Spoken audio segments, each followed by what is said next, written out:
welcome once again to my Twitch channel for a Silent Hill 2 stream. Uh, we're going to be hitting Brookhaven tonight, which I am very, very excited for. I am using a different mic tonight, which I hope sounds better, because every time I go back to the videos from the previous streams, I'm like, man, that headset mic just is not good. So I'm using my better mic, and hopefully that will be better for everyone. But yeah, we're going to be going through Brookhaven tonight. But before that, we actually have a very this is going to be a very special stream because I have a guest tonight. As we've started digging into the music and stuff, there have been questions that I've had and the questions that Cleo has had about the differences between the original Silent Hill 2 soundtrack and the remake soundtrack. And I have enough baseline knowledge to kind of have an idea of what those, why those differences exist, but I am by no means an expert. I am very lucky to have, as one of my best friends, a sound engineer who is more knowledgeable about that stuff. So, without further ado, I would like to introduce you all to, where's my overlay? There it is. My friend Andy Sudol. Andy. Hello. It's nice to be here. Yeah. I was like, don't say expert. I was like, don't say sound expert. Don't say sound expert. I had that thought in my head. I was like, I use the word expert. I'm not gonna set him up that way. Can everyone hear Andy all right? Can everyone hear me all right? Does it sound okay? Does it sound okay? Great question for a sound person. Hey, Cleo. Yes, Cleo. Everything sounds good? Yeah. All right. Yeah. Yeah. That's fair. But yeah. I've also done audio. So before we get into the meat and potatoes of the discussion, Andy, do you want to introduce yourself at all? Yes, I am Andrew Sudol. I've done sound engineering for about 10 years, or probably actually more than that now. That's where we're coming up to 15. Yep. Yeah, pretty crazy. Yeah, so I'm doing that for like 15 years. I went to school for music industry, but I minored in audio engineering at Oneana. That was fun. Learned a lot about sound. Fun fact, have a Pro Tools user certification. Hey. I'm user certified Pro Tools, and I haven't used it since. used it in college. Haven't used it since. I've switched to Amplitude. Much better. Yeah, I feel like most studios I've worked with don't use Pro Tools. I think, yeah, I mean, a lot of them do. It's a mix, but yeah, a lot of them still do. But yeah, I came to Syracuse and I interned for Hope Studios, where eventually I'd go on to work for about 10 years. Still do some work there, and I also interned at More Sound with Jocko. Yeah. And neither of them use Pro Tools. No. They both of them use Samplitude. And I was like, oh, I'll check Samplitude out. And I'm like, yeah, no, it's great. So yeah, I understand a little bit about sound, so that's why I'm here. Also, Andy was the sound engineer for most of the things that I've released. Yes, you're. We want more. Stepping Stones, the Ramsky Stepping Alley Stones, stuff. and then the Hannibal songs that I released back when we were still doing a Matter of Taste podcast. That Great was stuff. just a day of going in with the acoustic guitar and making something that sounded like the semblance of music. Anyone who used to listen to a Matter of Taste podcast, or Cleo, you were on it. The This Is My Design theme was recorded at Hoban Studios with Andy the board. Yep. Absolute blast. That was a blast.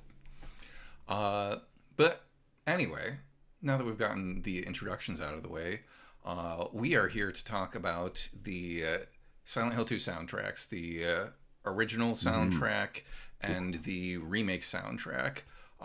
Because as I was talking about before, there are some very obvious differences between the soundtracks, and I've gotten into a lot of the compositional differences, but there are also production differences. Just like the quality of the sound is different, and like Cleo's had a bunch of questions about why does the new love song sound different from the old love song and stuff like that. So do you want to take it away? Do you want me to set you up? An excellent question, an absolute excellent question. To address that we kind of need to get. So Ian's been talking a lot about basics, like quick basics for music theory, in his stream and stuff. And to answer that question, we kind of need to talk about some basics of sound. So sound basically is just vibrating particles. That's it. Usually, vibration travels through the air or water or something. It doesn't travel through space, but it needs something to reverberate with. That's very simple. I'm gonna gloss over a lot of stuff about sound, but because you don't really need to know about that. Sound does happen in cycles. So basically, pressure is put onto a particle. It moves forward. It moves back, and then it moves back to the center.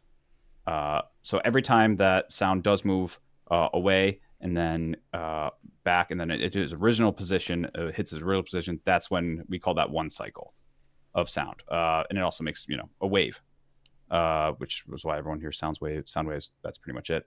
One of the most notorious examples of a sound wave is a sine wave, which does have to do with math. Like there's cosine waves and tangent waves too. Trigonometry, fun stuff. But sound is basically measured in two ways. There's some other ways, but two ways, basic ways. Loudness or amplitude and pitch and frequency. So these two factors make up every sound. Loudness is how much that particle moves, like how much it moves in the space. That's measured in decibels. So that's how loud things are. Frequency is how fast that particle moves between that amplitude. So the more frequency, the higher frequency, the faster that particle moves between those points. Yeah, I was trying to think of like a visual to use. Like if you're looking at a wave like this, amplitude is like the height and depth of the wave, if I'm correct, and then frequency is how frequently you see that wave happening. Yeah, basically. Yeah. Yep. So if you see that's a wave where it seems really scrunched up together, that's typically a higher pitch thing. Further correct. apart, it's lower pitch. Amplitude, if it's like really kind of low peaks and like very minimal peaks and valleys, that's a lower volume, and then at big peaks and valleys, higher volume. Correct. Cool. Absolutely. So that's basically what sound is. With that basic understanding, I can answer the question of why these soundtracks sound different. Why the original sounds different than the current one. The main answer to that is there are two answers. One is memory and hardware restrictions at the time, and two is money. Clearly, they had more money for this remake than they had for the first game. Just an obvious fact when you look at a lot of its like instrumentation and stuff like that. I'm sure Ian sort of talked to you. They use real strings. They're using real. The piano is real. Almost everything. They might use some pads and some other stuff that's not synthesized, but most of it's real, and they use a lot of real stuff. But more interestingly, the hardware and memory restrictions. So the PS2 only had about 2 megabytes of memory dedicated to sound, and the discs only had about 4 gigs worth of space on there. So it's inevitable that every file, not just sound, but every file is compressed, and it's smaller and packed in. Basically, when you take when you compress a file, any file, what happens is they get rid of they try to get rid of as much of the stuff that's not being used. So in sound, that is when we talk about frequencies, that is the really, really high stuff, the stuff that our ears can't hear. Our ears can't hear above 20K most of the time. There's some people who can hear a little higher than that, but as we age, that goes down. There's like really high pitched dog whistles and stuff like that. You can't hear that. So they don't need it. Just chop it off. And then there is the lows, the really, really low stuff, the rumble and stuff you kind of feel first. They get rid of a lot of that stuff first. So that goes. What that does is that basically reduces the range in which frequencies can act. Or at least that are recorded anyway. So that's one aspect. The other is dynamic amplitude. So a lot of the high stuff, or a lot of the really, really loud stuff, is sort of brought down, and some of the really, really quiet stuff is brought up. So basically, there's not as much room in the amplitude. They don't need all that data. That data can just go away. It saves a ton of space. This is like a file that has this happen to it is called a lossy file. Basically meaning like, you've lost some of the file in it. Sometimes this creates artifacts and stuff like that, which is fascinating to always listen to old stuff and try to figure out if you can hear any artifacts. Artifacts are basically synthesized sound that is created when you try to remove like frequencies and amplitude. It's an interesting sound. I'm not sure if I don't really have a specific example I should have. Yeah, I'm trying to think but, of. This might not be the right thing, but I'm thinking of back to friggin' high school. Evanescence, the song "My Immortal." There's that almost like Morse code sounding thing at the end, and they said it was actually the sound that the like keyboard produced when they just held down a note for too long. I think this is actually something completely different, but it was like it was kind of this unintentional. It's a similar thing. You would hear. It's a similar thing. Yeah. It's those are both artifacts. This artifact is a little different than compressing artifacts. So this is happening after the fact that you've recorded. They're talking about artifacts that happen while you record, which is it's the same thing. It's just it happens at different times. So one thing I do have some music here. I was gonna play as an example. So I have from the original soundtrack, Love Song. I'm pretty sure we talked a little bit about. I'm gonna play it now a little bit. Hopefully that's not too loud. That's gonna be on Ian. Everyone's gonna have to sort of figure that out. But basically, the drums here you can listen to. The high stuff is easy to notice, incredibly easy. You're like, oh, okay, like those cymbals aren't as bright. Bright is usually referred to when it's like the very high stuff in the frequency range. And, the guitars don't go up that high. They're a little less clear, a little muddier. And that's because there's just no higher frequencies. That file is compressed. But also, that bass sounds real thin.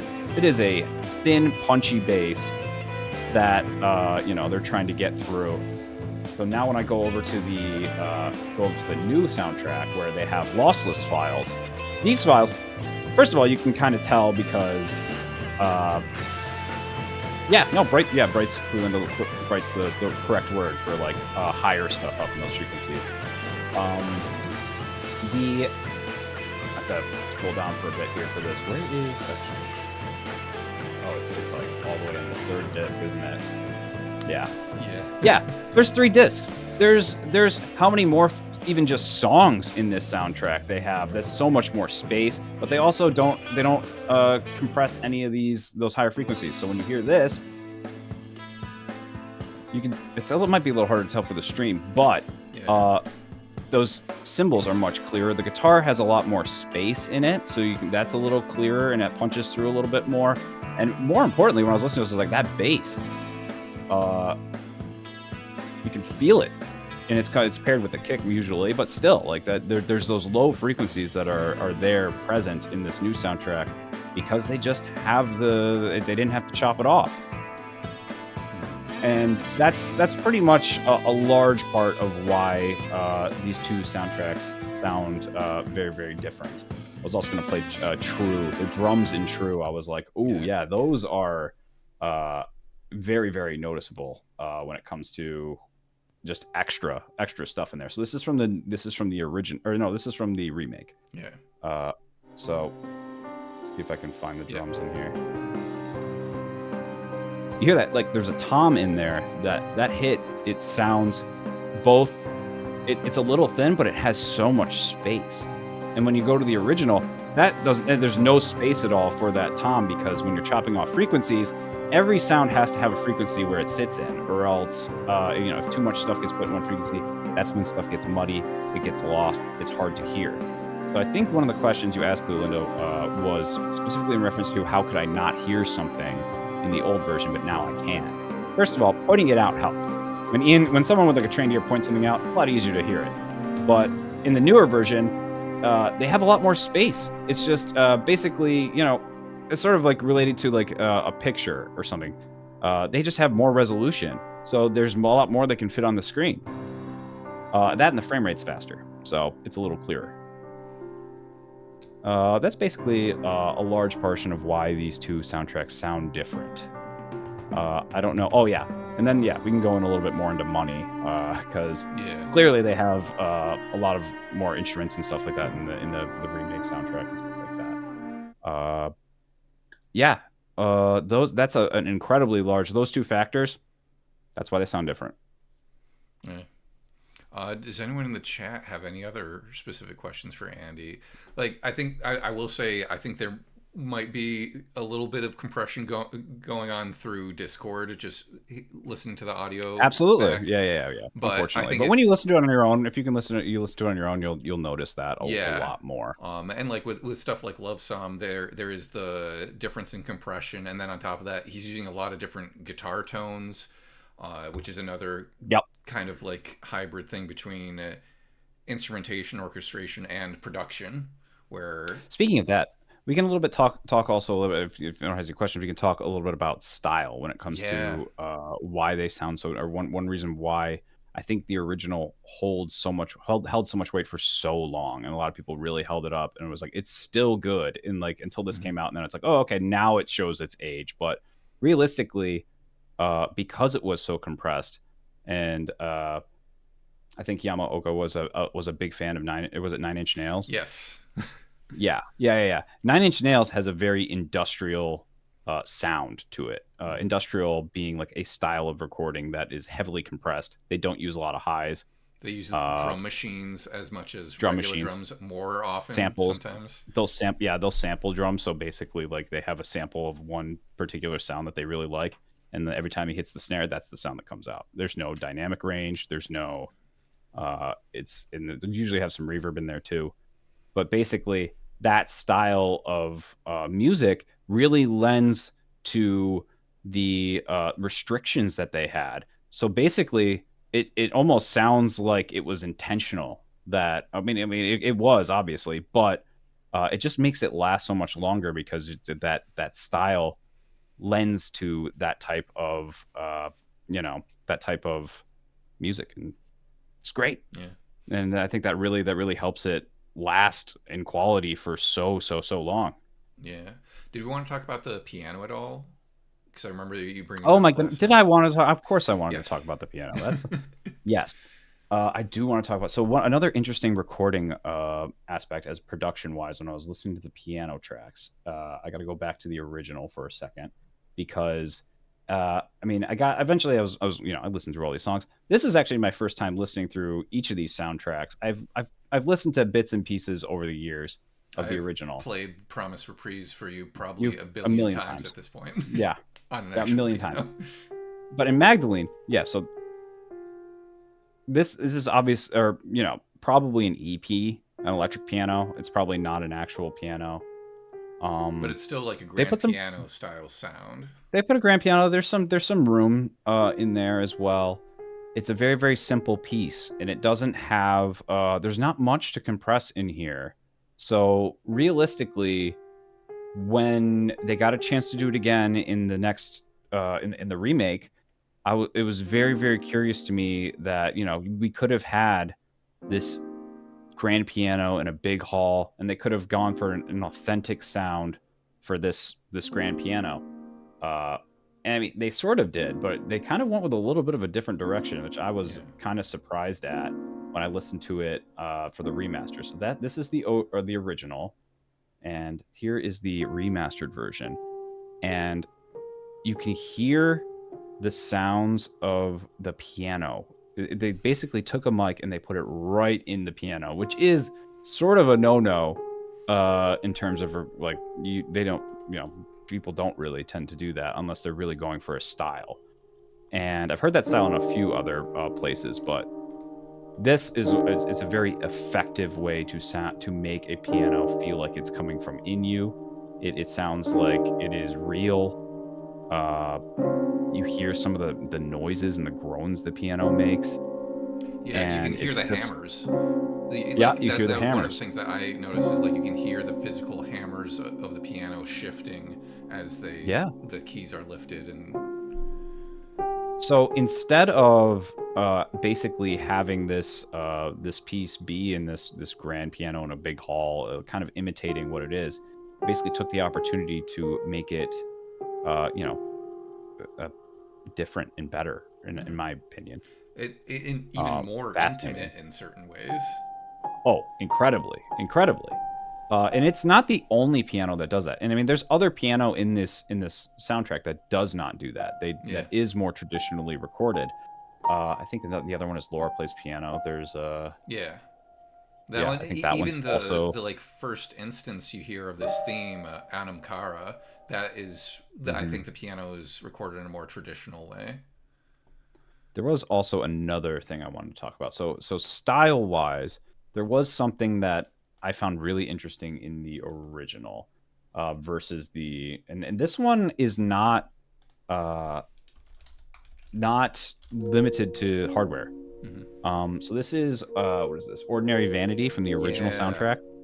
And the thing I very much noticed about this is how center everything is. And as I listened to this whole soundtrack, by center I mean usually when audio is concerned, usually people are talking about stereo. Stereo. So there's right speaker, left speaker. You can put spatial sounds a little heavier in one speaker and a little less in one, or usually equal is right down the middle. Uh, a lot of stuff in the original is equal. A lot of the stuff is just mostly mono. It's all coming at you right down the middle. And there's not a lot, and there's sometimes in drums where it does this in other songs. There's sometimes it changes. Uh, I found it really fascinating for basically when we go to the new one and we play this, and you hear obviously they add strings which are not in the yeah, original, uh, but it's a full orchestra there. You get some strings on the left, you get a cello down the center, you get like viola on the right, I think. And it's like all of a sudden it puts you in a big room as opposed to they were relying on reverb in the first one. This one they're relying a lot on spatial, the aspect of it. And I'm sure I'd be very interested to hear this in like a 7.1 to see if they did it in 7.1. I was very into 7.1 when I was in college. I yeah. was like, oh man, everything should be mixed 7.1. 7.1 surround But sound. yes, correct. Yeah, the 7 parts being center, center left, center right, back, right, subwoofer, and then I can't remember what the other one is. But yeah, then that didn't really work out. Oh, left, right. That's what it is. Left, right, back, right, back, center, and then subwoofer. But yeah, um, there's space in here. You got the strings add a full room instead of using reverb, which is like basically reverb is repeating wave files in descending time to make it sort of sound like you're in a big area, not quite an echo.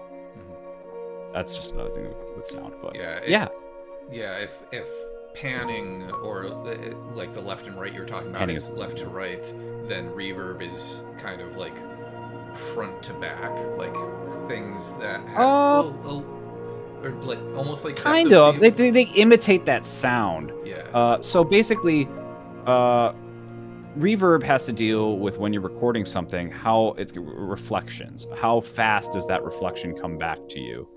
Reverb is a specific set period of time in which sound comes back, but it's not an echo.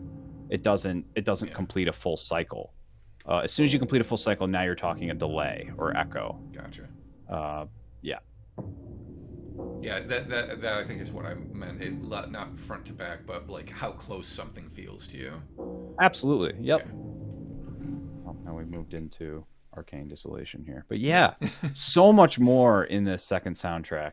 It's like I was listening through it. I'm like, how many songs? And I was like, I had a hard time figuring out like what songs were in the original until I looked up like their view counts, and I'm like, oh, the ones with higher views are the ones in the original. What's yeah. my favorite song from the Hill 2 remake? Oh my goodness. That I loved True. I didn't like it that much in the original. I did, but then I heard it in the remake, and I was like, oh, that is a slamming song. That is so good. Yeah, I really love True. the way that they orchestrated it and the little bits of additional musical material they added for the 2024 Yeah. version is just gorgeous. Mm-hmm. Um, I found listening through the soundtrack incredibly enjoyable, and I was very very happy to do it. And I was very thankful for you to have me on, Ian, and I yeah, could we could talk definitely. about it. Um, I also learned that Akira Yamaoka also did the music for Quake, and I was like, that's kind of weird. oh well, so I I I'm almost positive Trent Reznor like did the soundtrack for the original Quake, so it wouldn't surprise me if Hmm. Akira Yamaoka worked on one of the later I think he did. games. Yeah, I thought he did. Anyway, Oh, Wikipedia says he did, and yeah. I trust Wikipedia implicitly. Oh, we've got Let's another see here. question.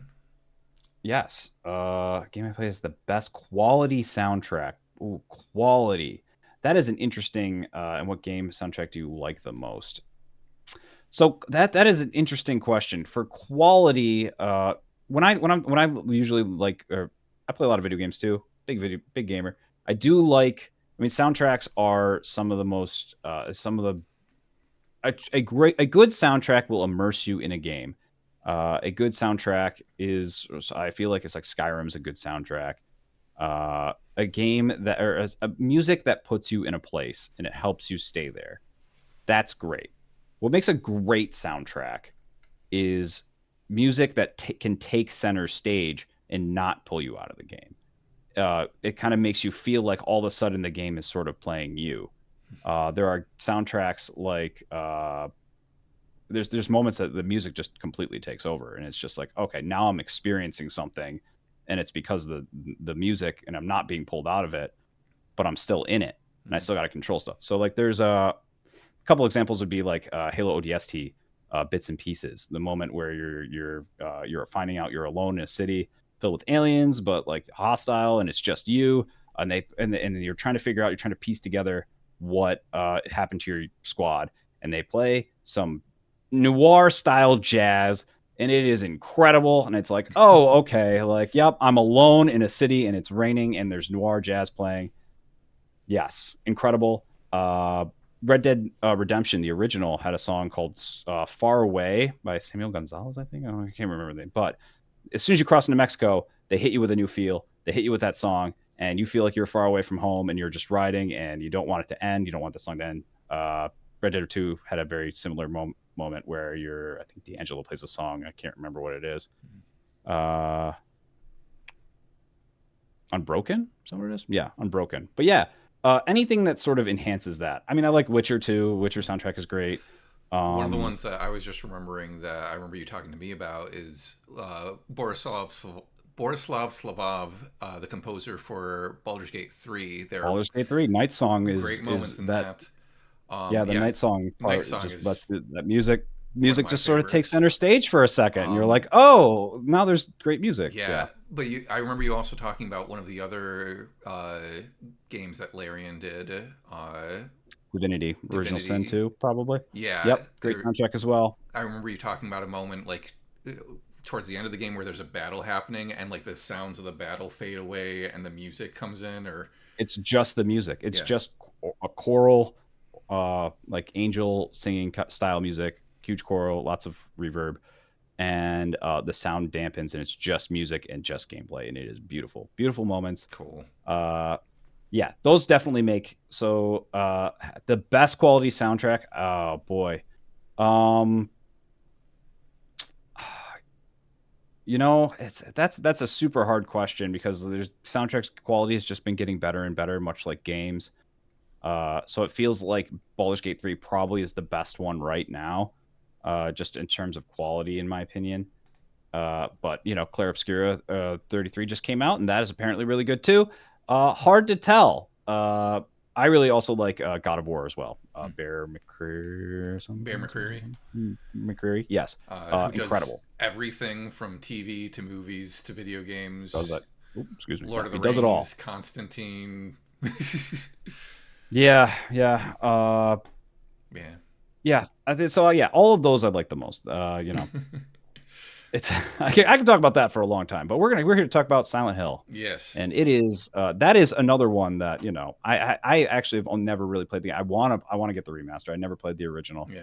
I'm very much looking forward to my first playthrough, uh, but the Yeah. music feels like it is also immersive and it can take over. I don't know about does Ian. Do you feel like the music in this ever like gets center stage and then but helps you hold in the immersion of the game?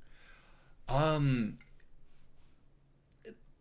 Not or is it so. always in the background? No, I think there are definitely moments. I'm trying to think of. Do you mean like diegetic versus non-diegetic, or do you mean just like moments where like it's like, oh, this moment is about the music? I think it's a moment in which, yeah, a moment there where music steps in is in that one is now in the forefront, and what other everything else is background. I think the moment that I remember from the original game, and it's staged slightly different in the remake, but the Magdalene theme, Mm, I remember that so much from the original game. Like it's after, again, this is a full spoiler stream for people who aren't already aware, but it's the moment after Maria is first killed by Pyramid Head, and the elevator doors close, and James is just like on his knees, downtrodden. And I think in both versions, it starts playing during the cinematic where it's just a shot of James, and you hear that like plaintive piano melody start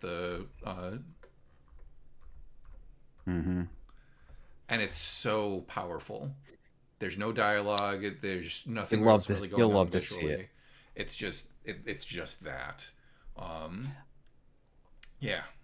That's bad. I thought of a few more soundtracks while you were Oh yeah. talking. I was like, Well, Tony Hawk, Tony Hawk original Pro Skater soundtrack. oh I'm like, is there anything more like that one? That game is interesting because it's like that's obviously like real music, but like that really makes you fit the skating culture. And sometimes a song would come in, and you're just like, oh, now you gotta crush it. And so that one's great. Command and Conquer Red Alert is always up there for me. That was one of my first StarCraft, introductions to metal music. Warcraft. StarCraft was good. I don't consider StarCraft to be great. I think it's It's good. not necessarily I the don't best think it's great. quality, but like I the music for me is just incredibly iconic. It's iconic. It's Yeah, it's very iconic. It's great not. style. Yeah, there's only a few moments in StarCraft 2 in Legacy of the Void where the music Gotcha. really gets to step up, Yeah. and but it's yeah. Um, it is Diablo's another one that has a good one, but it is yeah. 7:30, so I think we do have to wrap up. But one of the other Sounds things, great. one of the other things I really wanted to mention because forgot to bring it up at the Mhm. beginning. I brought up a Matter of Taste podcast at the beginning, and you were actually on an episode of that, if you remember. I was also on an episode of that. You My Andy favorite was on episode. the April Fool's episode we did where we talked about Surf Ninjas for a few Another great hours, soundtrack. and I just completely devolved into hysterics by the end of it because it was just so amusing. Um, but oh, one last question, Andy, for the Silent Hill 2 remake, what do you think they could have done differently? In terms of sound production, I think that it's interesting how I think they could have done a little, just surprisingly, a little less because it seems like they do a lot all the time. When you listen to Yeah, these ambient stuff, it's a lot. Maybe a little less sometimes. Less is more. yeah, You don't need. I mean, like I haven't played the game though, so that's hard for me to. That's real subjective as far as like you know yeah. stuff goes. I'm not really 100% sure if it feels right and it plays right. Then they did a great job. Mhm. Then I don't. Then there's no complaints. But Yeah, it sometimes when I'm is. listening to the soundtrack, I'm like, there's a lot going on in this Yeah, all the it time, and is there's one a of those lot of things music. where, and like they also released a whole other like extra edition soundtrack where it's three more discs of music that was probably just like ambient stuff and Wow. looping in the background. So that's like 9 hours of music that they made for this Yeah, game. that's Um, a lot. and That's a it is lot. one of the things where like when you have that bigger budget, there is the argument to be made that like, oh, okay, maybe we could still show a little restraint. And Hmm. I think also for fans of the original, um, Yeah. there's definitely the nostalgia aspect of it, but I think there is something to be said about how like kind of using the word I used before, how intimate the original sounds in comparison It's to kind the of weird they remake. didn't do any like another. I guess another aspect of that is they never did any callbacks to this to that style of sound either. Like, there's no like real industrial The like It gets rock in song. there. Is Yeah, Does it? so I didn't quite catch it as much as. there's less industrial. Well, like there's definitely tracks from the original that didn't make it into the remake. Like the one that pops into my head is "Terror in the Depths of the Fog," which has a bit more of Mhm. like an industrial Nine Inch Nails kind of sound. And I think there are maybe a few other tracks. There are a few tracks that are in the remake but aren't on the remake soundtrack because they literally didn't re-record them. One of the ones I always bring up Oh, there is all Fermata. right, there we go. Yeah, Fermata and Mystic Air is one of them, which is a beautiful piece. It's one that goes like See, there you go. that one. People were like, "Oh, why isn't it on the remake soundtrack?" And it's like it is in the game. You hear it after you complete the labyrinth and you pick up the great knife during that section, and it's literally the same track. They didn't reproduce. They probably maybe That's cool. remastered it a little bit, but it Yeah, is. They didn't re-record anything of it. that's awesome. Well, see, Yeah, then more of that. That's yeah. what I would answer. More of that. Do more of that. Um, but yeah, I think at this point, if anyone's still here, first of all, thank you everyone who is here and has stuck around to listen to this discussion. I think it's really interesting. Thank you, Andy, for being here to talk about it. You are welcome. I had fun talking about it, Yeah, and I could talk about it longer, but you need to get to the game, my man. yeah. So let's get You to gotta get that. playing. Uh, You do that. yeah.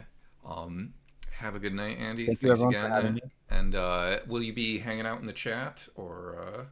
Yeah, I'll probably be around the chat for a little bit. So yeah, Okay. if you still have any questions, I can answer them in Yeah. text.